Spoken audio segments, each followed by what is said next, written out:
Picture someone walking into a room and trying to own it. They speak the loudest, wear flashy clothes, and attempt to dominate every conversation. Within milliseconds of that entrance, the human brain is already running complex calculations. Long before anyone consciously decides what they think of this person, their neurochemistry has already assigned them a status and a value based on those immediate cues. We naturally assume that putting in maximum effort, flaunting wealth, maximizing volume, and being constantly available forces people to respect us. The reality is that trying this hard often signals to others that your value is low enough to require a sales pitch. This is the respect paradox. In social hierarchies, the person who tries the hardest to be seen is often the one people find easiest to ignore. Human psychology does not reward social desperation. It tracks the cues of internal self-mastery, the quiet confidence of someone who doesn't feel the need to prove they belong. In high-stakes meetings, the instinct is to fill every silence to show you're in control, but your value decreases with every unnecessary word. Strategic silence creates a vacuum. When you speak only when necessary, people are forced to lean in and listen more closely. Your words gain weight because they are scarce. Attention is a temporary spike, easily triggered by a loud voice, but quickly forgotten.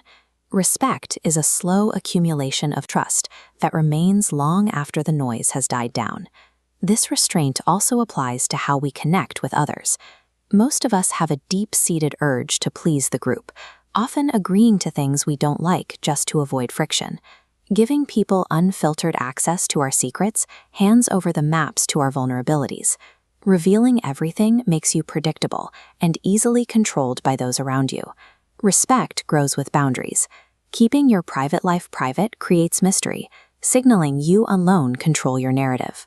By remaining slightly out of reach, you force others to earn their way into your inner circle, rather than giving your loyalty away for free. Consider how you handle conflict. When someone insults you or criticizes your work, the natural response is an immediate defensive strike. Your biology is pushing you to fight back to protect your status. But the moment you lose your temper, you've already lost the exchange.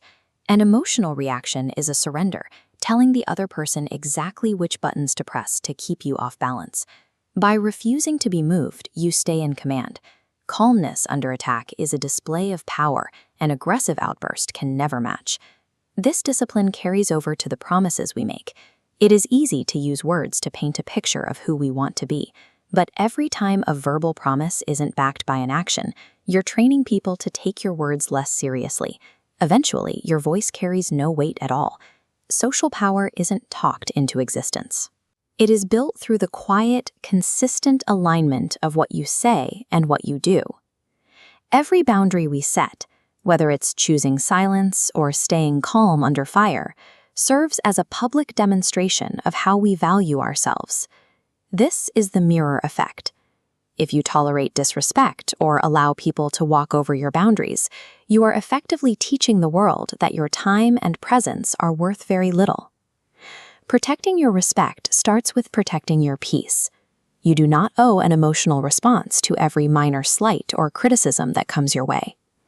Learn to say no clearly, without needing an excuse.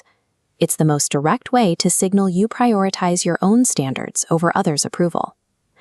Authority is not something you demand from a room. It is the result of mastering your emotions, your speech, and your boundaries. When you respect yourself enough to walk away from what doesn't serve you, others will eventually follow your lead.